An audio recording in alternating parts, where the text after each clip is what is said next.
It is time for Pet Files Ask the Vet, underwritten by the Millerton Veterinary Practice. Traditional small animal medicine and surgery, chiropractic, laser therapy, acupuncture, and Chinese herbal medicine. 518-789-3440.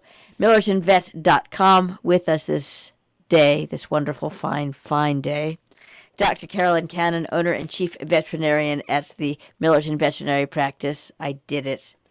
Dr. Good morning. Cannon. You did a great job introducing. Good. Well, that's the show, really. You can go now. Okay. I have to answer questions. I'm programmed. Okay.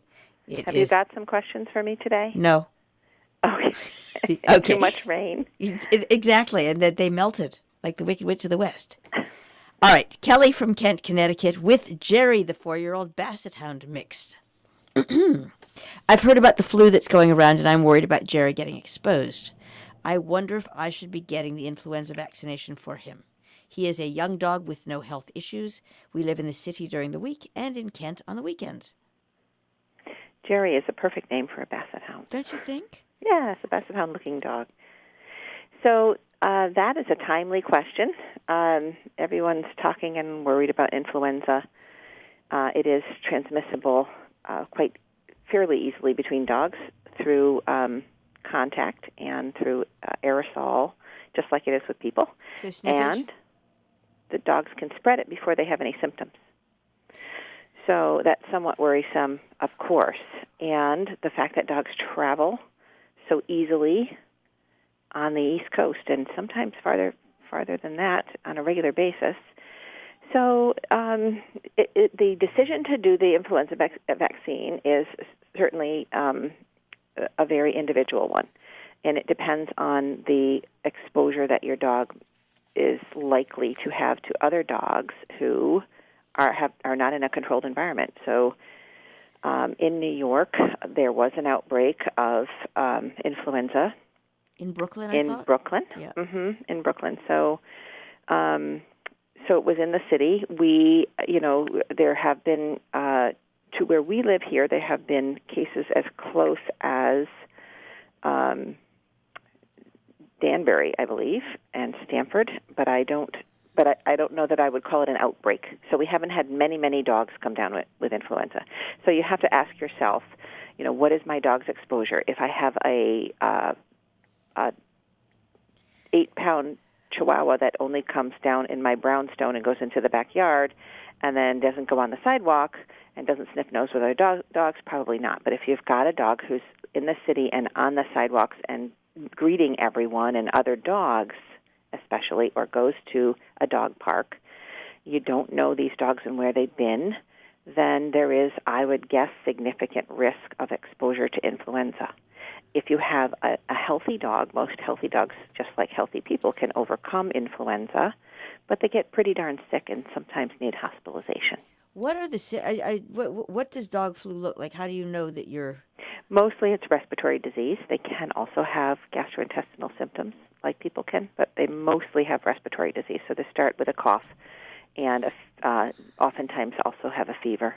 And do they start looking a little peaked? Do they look a little like hangdog? No pun. Yes, they don't feel well. Okay, so that's not so you're not walking. I'm just trying to. You're not walking around with it, right? But the day or a day and a half or 2 days before, they look absolutely fine, and they aren't coughing, but they are contagious. They're shedding virus. Right. Okay. So also, all right. So Jerry, since we don't know where Jerry lives in the city, and since Brooklyn, it's so funny because if you say Brooklyn, it sounds so small, relatively speaking, right, or so big. Like Brooklyn to Central Park and 77th and Central Park West is. Right. So if there hasn't been, if you're living in Manhattan and you haven't seen or heard of any influenza, some people are choosing not to vaccinate. I certainly, if there is an outbreak of influenza and you start to hear about it, then getting the vaccine is not only good for your own dog, but good for the bigger picture, so that you're not spreading the influenza all over the place. So I guess, especially if you're traveling up to Kent. So I guess those are the kinds of things that you need to think about as far as vaccination goes. I can say that reactions, so immediate reaction to the vaccine, has been, in my hands, minimal. In my practice, we try to vaccinate as little as possible. Right. Because of the potential side effects of vaccines or the potential effect on the body. So I think I have to always have that individual, just as care in general for disease, should be individualized. Care and for the health of your pet should be an individual decision based on what amount of risk are you willing to take, how healthy is your dog, and what is their potential exposure. So I guess what I would say right? to But Kelly, of course, your potential to get in a car accident traveling with your dog has a certain percentage, and we do it every day because we have to do it.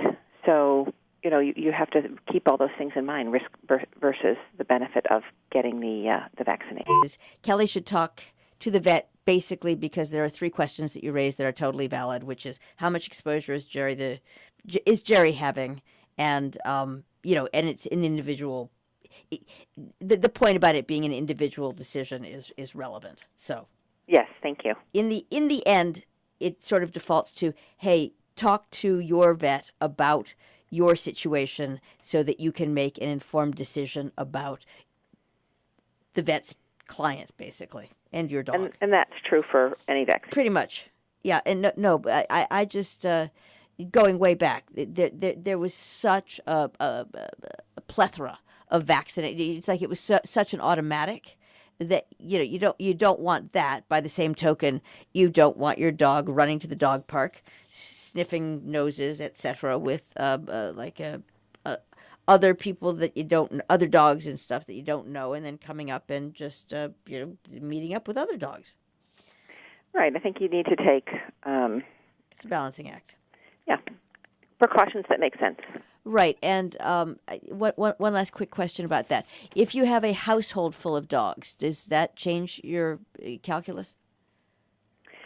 Again, it depends on if you have a household full of dogs. Those dogs, most people don't end up taking those dogs places because they have their own playmates right there at home, and so it may not be as important. Makes perfect sense. It's the lone dog that goes to daycare every day. And your daycare is getting people from all over the place, that you have to stop and say, okay, what is my potential? If your dog goes 5 days a week to daycare, what's their potential for getting exposure to influenza, and do you want to take that risk? Quick question about daycare, but don't isn't it required? Is it not required? Most places it is. Yeah, I mean, I would just think that once you're aggregating random, I don't mean this in any unfriendly way, but once you are aggregating dogs from different places that all have, I mean, it would almost have to be this is a requirement. Yes. All right. Jan from Amelia, New York, with a 9-year-old Newfoundland, Fundy. Now, is that a good? These are Fundy has developed terrible arthritis. He was put on a medication, an NSAID, which made him sick and affected his liver, so we took him off. I'm considering other therapies. Do you know of any other natural arthritis therapies that would be effective? So first of all, I'll say an NSAID is a non-steroidal. It's stands for non-steroidal anti-inflammatory drug. Like Advil. Like Advil, but in dogs like carprofen and meloxicam. Right, which used to be Rimadyl. Did anything used to be Rimadyl? Yes. So carprofen was Rimadyl. Carprofen is the generic name for Rimadyl. Meloxicam is the generic name for Metacam. So those are very common medications that are given for either acute pain and inflammation or chronic. And so the problem with them is that they can affect, with any nonsteroidal anti-inflammatory drug, it can affect liver and the gastrointestinal tract adversely, potentially. Doesn't in all dogs.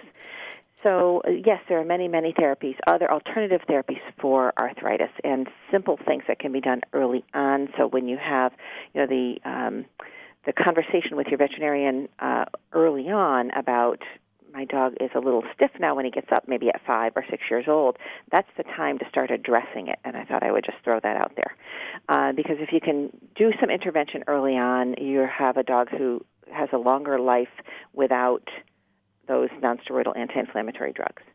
So I think everyone knows about the joint supplements that, have glucosamine, low molecular weight chondroitin sulfate, There's Dosequin, which is what I use because it has the most research science behind it.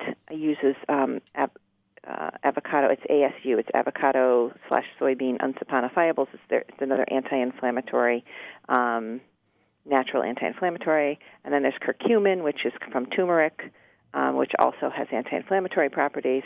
And a number of other natural anti-inflammatories. So here's the interruption and quick question around Mm-hmm. that. Obviously, there are adverts for different things, because like this is super glucosamine. This is these names get thrown around. Yeah. And I don't know that that's particularly helpful because No, it's not at all. Right. So it's not at all. Glucosamine should absorb. So glucosamine. Hydrochloride should absorb well into your dog's gut. So that's really the thing, is whether it's changed so that it absorbs better. Chondroitin and sulfate doesn't absorb well in dogs, so the low molecular weight is made so that it will absorb better. Because otherwise you're buying it and you're feeding it, and it's not helping. So that is that is why you buy a more expensive product. You can get glucosamine at Walmart, and it isn't going to help very much. And that's because the dog's not going to be able. It's just relevant because when these things come out, it's like, aha, okay, my dog's got arthritis and he's on glucosamine, and that's right. fine, except that it's not actually doing anything. Yeah. Or I don't mean it quite like that. It's not being absorbed properly, and therefore it's not having the full effect. And so then you have to go and reset. And how should these things be combined? In what proportions, right. et cetera. And that's what you're paying for. And you don't have to, people aren't buying it typically. Sometimes they buy it at the vets, but you can get almost anything online. So veterinarians not making, it's not a windfall kind of thing. Right. And it's actually a money-losing thing oftentimes to carry these things. But we carry them because that's what we believe in, and that's what the science is behind. Right. We don't have science behind what you're picking up at Walmart, and so who knows whether it's working. And the same idea with the omega-3 fatty acids. Again, in high doses, you need to give the correct dose in order to make it anti-inflammatory for the joints. And so you need help with that. And if you're getting fish oil, from a cheap place that's been sitting on the shelf, you could potentially be giving something that has a high amount of heavy metals, which wouldn't be good at all given on a daily basis. Right, and this is this is my least favorite word on the planet because it's now being overused in every field, which I just cannot bear. But the word is curate, and the reason that you have a professional in a field is because they know which glucosamine. It's like, which product do I give my dog for arthritis? This is not. This isn't a DIY project simply because most people don't know what it is that they're looking for. What it is that they're looking for. Right, and they go on, and so oftentimes we find that people go on Chewy and get whatever Chewy says is. Yeah, I know. Chewy.com is that now the new veterinarian. Chewy's got this adorable. I just had a Chewy fight with somebody, and this is me. They've got adorable ads, and this is again. Unfortunately, over the last 20 years or so, people have had their discernment features sort of just mushed. All the different colors on the palette have been made into one beautiful brown.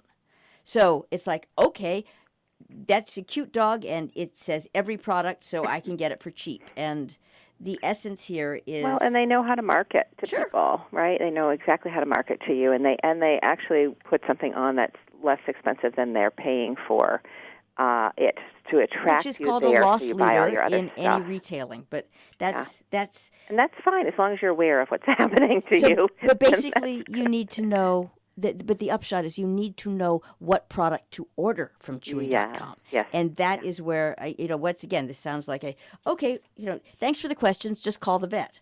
But I'm trying to be a little bit more helpful than that. But yeah, so, I mean, the dose of omega-3s, as long as you have one that is, in my estimation, that the company can tell you that they measure the heavy metals and that have very small amounts, parts per million of heavy metals, and that you get a product that's fresh off the shelf, so it hasn't been oxidized. How do you know that? You're actually giving a bad thing. How do you know that your product? Well, you want to get it from a place that has good turnover, but you also, if you're not familiar with the company, you call them and say, are you checking this product for heavy metals? And if you go online and get something, you're going to pay more for something that is controlled in that way. And so they usually will tell you what they're doing as far as monitoring of these supplements. But you have to keep in mind that there are no laws for supplements except for what they can claim on the label. Right. So nobody's regulating what goes into them. Gotcha.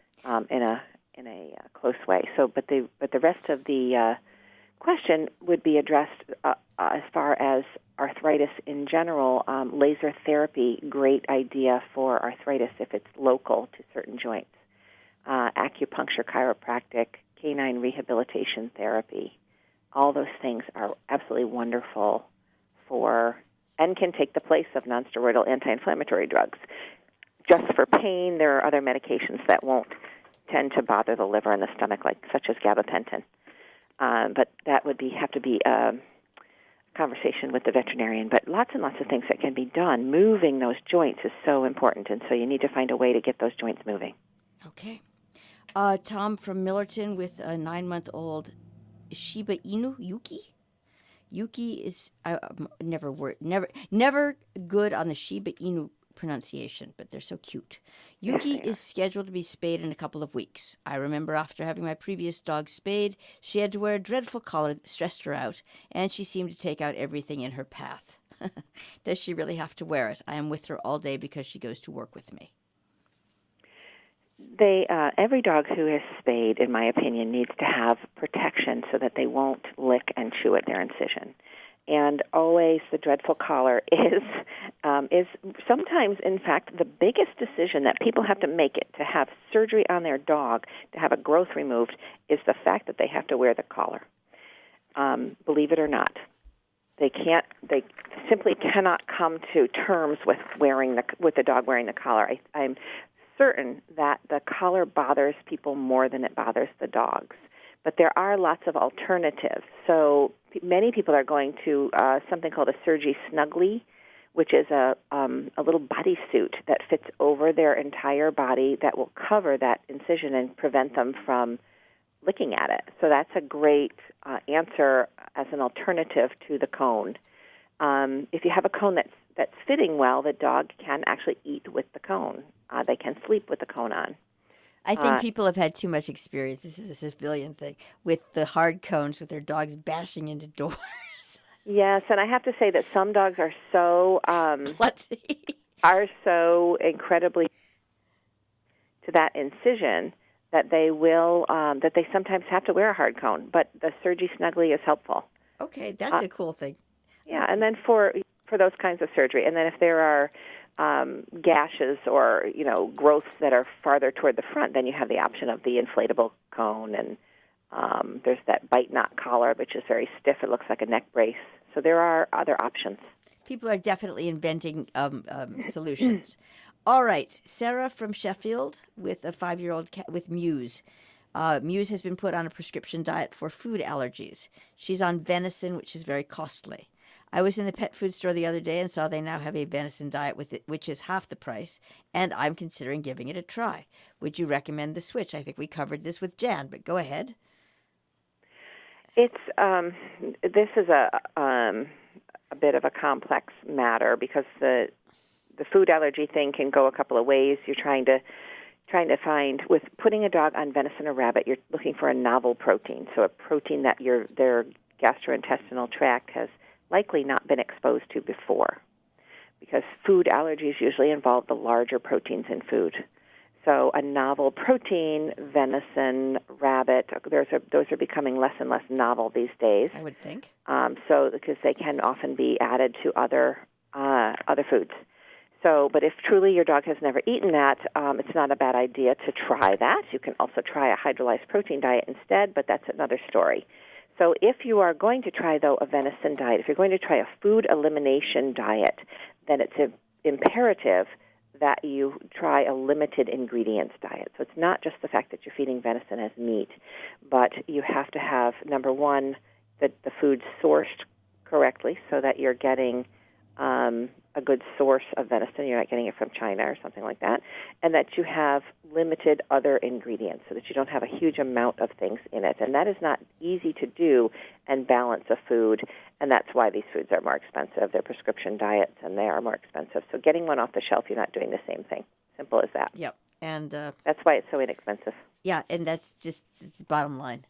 I think we've got time for one more question. Yes, we do. Dan from Salisbury, Connecticut, with Comet, the 3-year-old Aussie. I noticed that the ticks were bad this past spring, and I used a tick prevention faithfully, but Comet still contracted Lyme disease. I heard there's a Lyme vaccine for animals. How effective is the vaccine, and is it worth it for me to vaccinate Comet this fall? We are avid hikers, so our tick exposure is increased because we're in the woods a lot. That's a great question. I have to say that since we've used this non-adjuvanted vaccine, it produces an antibody to the OSPA, which is a surface protein on the Borrelia burgdorferi organism, the spirochete that causes Lyme borreliosis, or an infection with Lyme disease. Since we've been using this vaccine and trying to use it on young dogs, it seems to be quite effective. I rarely see a dog who's been well vaccinated and kept up with the vaccine who comes down with Lyme disease. The studies show that it's probably about somewhere between 92 and 98% effective, which is darn good for a vaccine. There was a big study done with a very large practice in Maine with about 6,000 dogs, and they found that the dogs they vaccinated half the dogs who were vaccinated, and the other group that was not fully vaccinated, so they came in and they forgot their second shot, or they never came back, etc. Plus the dogs who were not vaccinated, and they had a 23%, it was between 21 and 23% chance, 23% of them actually came down with Lyme disease, came positive with Lyme. That's a huge percentage of animals, and it's because it's endemic in our area. So that being said, does that mean then it will be as effective if your dog already has the Borrelia in them because they've been positive once? And that I can't say, but potentially it would be. So I think it's going to make Dan feel better. Pardon? It's going to make Dan feel better. Well, if your dog is seronegative, so you want to test them first and either have them come back negative on the screening test or have a very low antibody titer, and then go ahead and vaccinate. Okay. It's going to be worth it for a dog who has incredible exposure, which is in the woods in this part of the world. All right, Dr. Cannon, you have done brilliantly. Thank you very much. This has been... Thank you for having me. Pet Files, Ask the Vet, underwritten by the Millerton Veterinary Practice, 518-789-3440, millertonvet.com.